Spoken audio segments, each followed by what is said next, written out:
Here's a question that will shatter everything you believed about positive thinking. Imagine two people. Both repeat the same affirmations every morning. Both believe in the power of words. Both want change. One, a year later, is at a new level in life. The other is at the same point, only now he's angry that it's not working. What's the difference? No, it's not the power of belief, not the number of repetitions, not the right words. It's neuroscience, and it's merciless to those who ignore how the brain really works. My name is Channel Name, and today we'll explore why 90% of people use affirmations incorrectly and what exactly happens in their brain at that moment. And then, step by step, I'll show you the method that Joe Dispenza has been developing for 30 years, combining quantum physics, neuroplasticity, and meditation. If you watch to the end, you'll have more than just motivation. You'll have a protocol. Let's start with the basics. Your brain isn't a computer with a hard drive.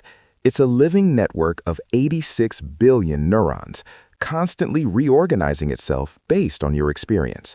This is called neuroplasticity. Canadian neuroscientist Donald Hebb coined it back in 1949. Neurons that fire together, wire together. Every thought, every action, every emotion strengthens certain neural pathways. Over time, they become highways, wide, fast, automatic. That's the problem with standard affirmations. When you say, "I'm rich," and your brain has been hardwired for years with the neural network, "There's no money and there never will be," cognitive dissonance occurs. The prefrontal cortex registers the discrepancy between the word and reality. The anterior cingulate cortex is activated. It literally signals, "This isn't true." And instead of forging a new path, you keep hitting the same wall. Words without an altered neural state are sound without a signal. Noise. This is where real science begins. Research by Joe Dispenza, drawing on the work of the HeartMath lab and quantum physicists, shows that the brain doesn't differentiate between imagined and real experiences, if both are experienced in a sufficiently intense emotional state. This isn't a metaphor. This is neuroimaging. fMRI scans show that when a person vividly imagines an action with strong emotional involvement, the same cortical areas are activated as during the actual action: the motor cortex, the somatosensory cortex, the limbic system. The brain literally can't distinguish between "this happened" and "I experienced it so vividly." The key word here is state, not words, not a visualization of a picture. It's the emotional and physiological state you find yourself in at the moment of practice. Dispenza calls this elevated emotion. It's not just being in a good mood. It's gratitude, love, admiration, inspiration, emotions with high heart rate coherence. And this is where regular affirmations fail completely, because repeating the words "I am happy" with anxiety in your body works against you. Here's the bitter truth they don't usually talk about at self-development conferences. The personal growth industry is a $43 billion a year business, and it's in its best interest to keep you coming back again and again, buying the next course, the next book, the next Wish Marathon. Rhonda Byrne's The Secret was published in 2006. 30 million copies have been sold. The basic idea: think about what you want and it will come. The problem? There's no neuroscience, no mechanism, just the law of attraction in a Hollywood package. And here's what happens to most people. They read, get inspired, try it, and nothing. Then they blame themselves. "I didn't believe enough. I have bad thoughts. I'm in the wrong vibrational field." This is toxic positivity, reinforced by a cognitive distortion called confirmation bias. When something works, it's the law of attraction. When it doesn't, it's your fault. Dispenza took a different approach. He doesn't sell magic. He sells a protocol. And over 30 years of research using EEG measurements, inflammatory markers, and gene expression analysis, he's accumulated an evidence base that's hard to ignore. Now comes the most exciting part: what changed my model of reality. Until the 2000s, genetic determinism reigned supreme. You are the product of your genes, period. The cards are dealt at birth. Then came epigenetics. Bruce Lipton, a cell biologist, showed that genes are not a death sentence. They're turned on and off depending on environmental cues, and the most powerful environmental signal for a person is their own thoughts and emotions. Specifically, chronic stress activates inflammatory genes, suppresses immune genes, and accelerates telomere shortening. That is, literally aging at the cellular level. Dispenza goes further. His research has documented cases of remission from cancer, multiple sclerosis, and Parkinson's disease after meditation retreats. Yes, it sounds fantastic, and yes, he has before and after biomarker data. One of his protocols, coherent breathing plus elevated emotion plus clear intention, produced measurable changes in gene expression in 4 days. 4 days. This isn't faith, it's biochemistry. Emotions are molecules, neuropeptides that literally dock with cellular receptors and alter their behavior. Now we need to enter the realm of physics. Hold on. Quantum mechanics is not a metaphor. It is the most proven theory in the history of science, with a predictive accuracy of 10 to the minus 12. We have no more precise description of reality. And here's what it says. At the subatomic level, matter exists not as a particle, but as a probability wave. It collapses into a specific state only at the moment of observation. This is not an interpretation. It is an experimentally proven fact, reproduced thousands of times since 1927. Dispenza takes this principle and builds the following logic on it. If reality is a field of potential states, and the observer influences what collapses into reality, then changing the state of the observer, that is you, literally changes what appears in your life. This is a quantum leap, not a gradual improvement, a leap into another state of reality. It sounds mystical, but behind it lies real physics and real measurements of the biofield. The HeartMath Institute has shown that the heart generates an electromagnetic field 60 times more powerful than the brain, and its coherence is a measurable physical indicator. Dispenza puts it this way: personality creates personal reality. And here's the catch. By age 35, about 95% of your thoughts, reactions, beliefs, and behavior patterns are automatic. This isn't bad, it's effective. The brain saves energy by converting repetitive patterns into subconscious programs. But the problem is that most of these programs were recorded in childhood, in an environment that no longer exists, under pressure from people who may no longer be in your life. And when you say the affirmation, "I am worthy of abundance," in the morning, and 10 minutes later your brain automatically switches to "better keep your head down or else" mode, you haven't changed. You're adding another layer of positivity on top of a layer of programming. This is called being the known version of yourself. Dispenza says you can't create a new life using the old personality, because the old personality generates the same thoughts, which create the same feelings, which push you to the same actions, which produce the same results. Breaking the loop doesn't require a new word. It requires the death of the old identity, literally. Before we move on to the protocol, let's settle the matter once and for all. 4 neurobiological reasons why standard affirmations don't work. Reason number 1, the beta brain state. Most people practice affirmations in the waking beta state, 14 to 30 Hz. This is the analytical, critical mode. It's in this state that the subconscious is most protected from new information. You're literally screaming at a locked door. Reason number 2, lack of an emotional anchor. Words without emotion are a neutral stimulus for the limbic system. It doesn't respond to the text. It responds to the intensity of the experience.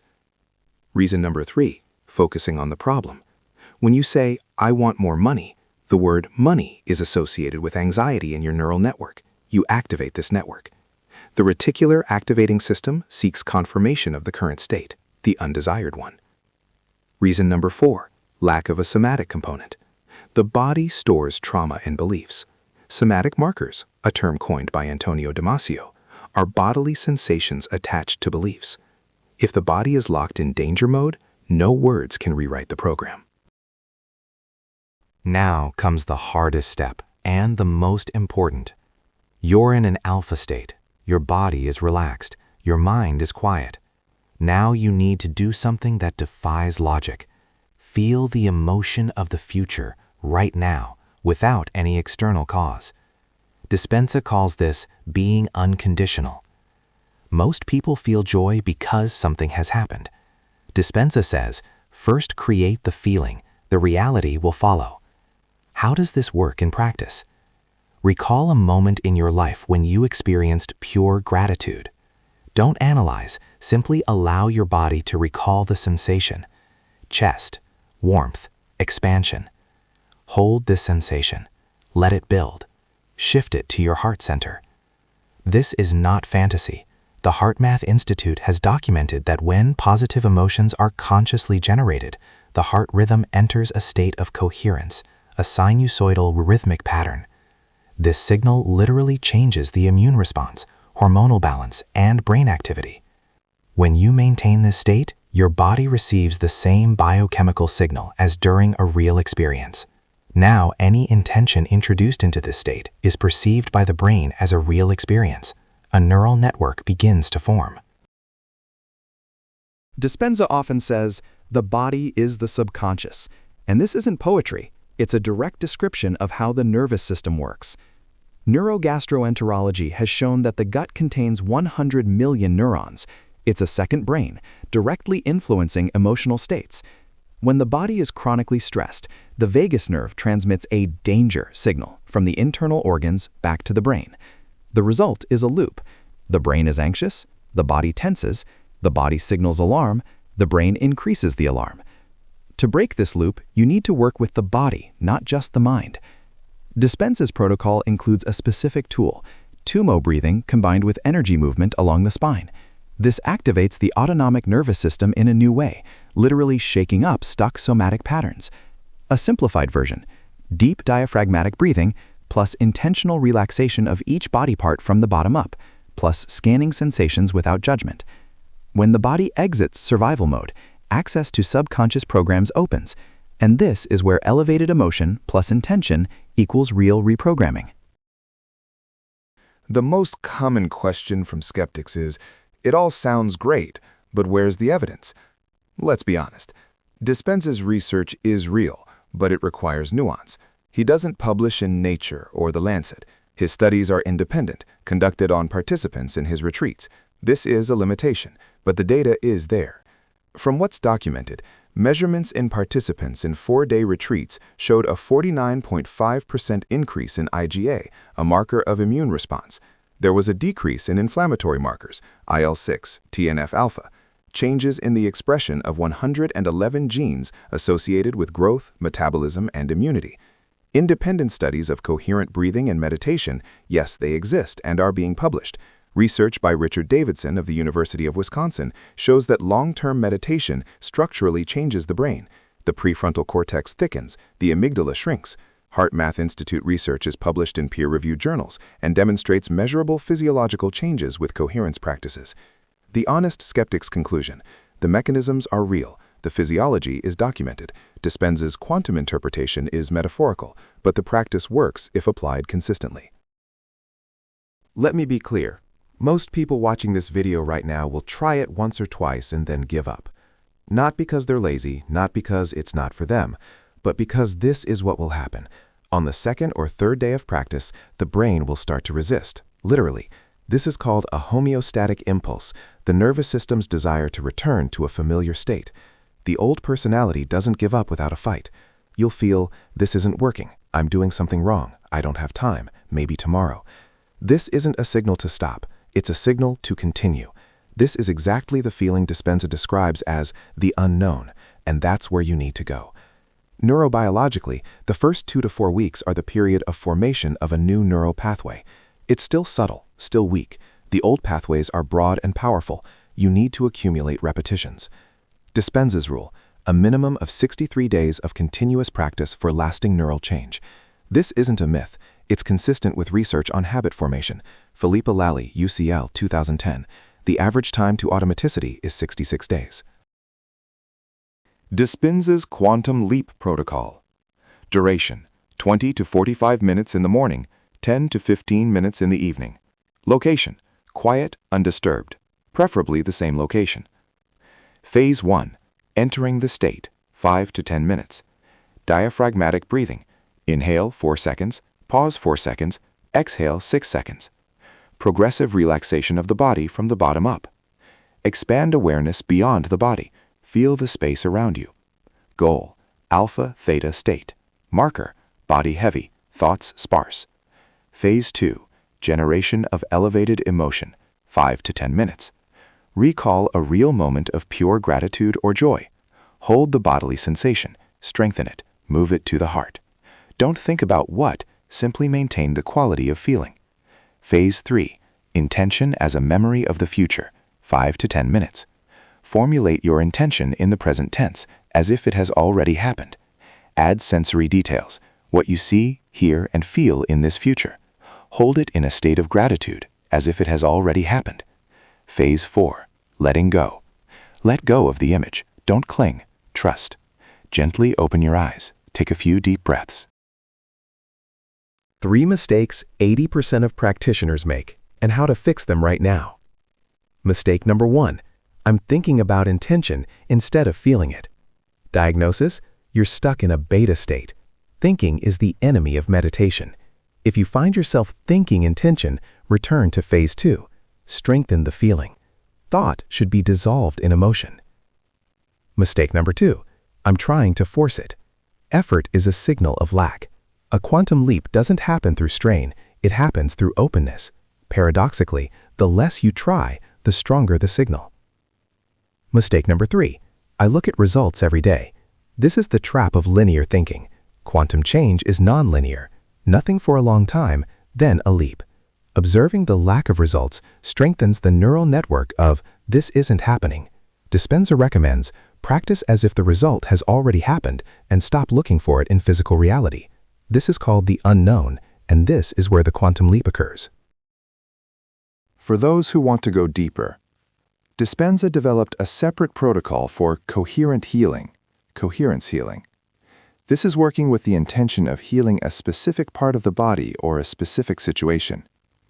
Mechanism: in a state of deep coherence, when the heart and brain are synchronized, you direct sublime love as a signal to a specific organ or system, not to a symptom, but to a healthy state. Research from Dispenza's retreats shows that this method, in a group format, produced measurable changes in biomarkers in participants, including reduced levels of inflammatory markers and changes in telomere length. Why might this work? Because the immune system is not an autonomous mechanism, it is a neuroimmune system. Psychoneuroimmunology, an entire field of medicine, documents direct links between mental state and immune response. If you achieve sustained coherence, you literally change your internal biochemical environment. Cells operate in a different molecular environment. This is not faith, it is physiology. Dispenza returns to this again and again, and I want you to hear it correctly. A quantum leap requires death. Not metaphorically, neurobiologically. Old neural pathways must weaken through deprivation. You literally stop feeding them with attention, reactions, and habitual actions. This is painful.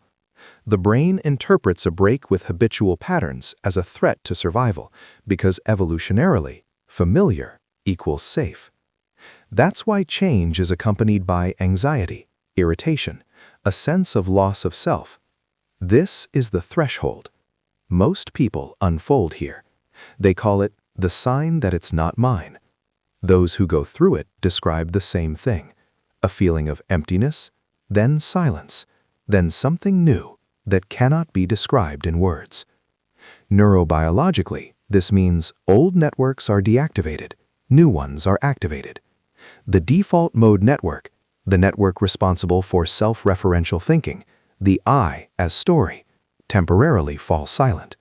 And in this silence, a true quantum leap occurs.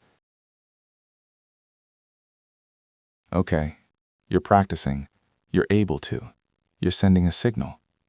What happens next in the real world? It's important to understand, Dispenza isn't promising magic, he's describing a mechanism, and the mechanism operates through several channels simultaneously. Channel 1, reticular activating system. When you change your dominant neural state, the RAS begins to notice what was previously filtered as unimportant, opportunities, people, information that were always there. The brain literally begins to see a different reality in the same environment. Channel 2, change in behavioral patterns. New neural networks equal new automatic reactions. You begin to make different decisions, often without even realizing why. This is a quantum leap in action, not effort, but a new level of automaticity. Channel 3, physiological changes. Reduced chronic stress, reduced cortisol, improved decision quality, better prefrontal cortex function, improved health, more energy. Channel 4, biofield interaction. This is a controversial area. Dispenza believes the coherent cardiac field interacts with the environment. There's less data here, but the interpretation depends on your model of reality. Let's summarize. Without further ado, affirmations don't work because words without an altered neurobiological state are an empty signal. The brain rejects them as inconsistent with the current neural map of reality. What works? Change of state, generation of elevated emotion, introduction of intention as an already happened fact, daily repetition for at least 63 days. This isn't positive thinking, this is neuroplasticity in the service of conscious change. Dispenza didn't give us magic, he gave us a protocol. And the protocol works precisely because it relies on real mechanisms: neuroplasticity, epigenetics, cardiac coherence, and quantum observer principles. Your task today is not to believe, your task is to complete the first 20 minutes according to the protocol described in this video. Once, then a second time, then a third. In 63 days, you will be a different neurobiological being.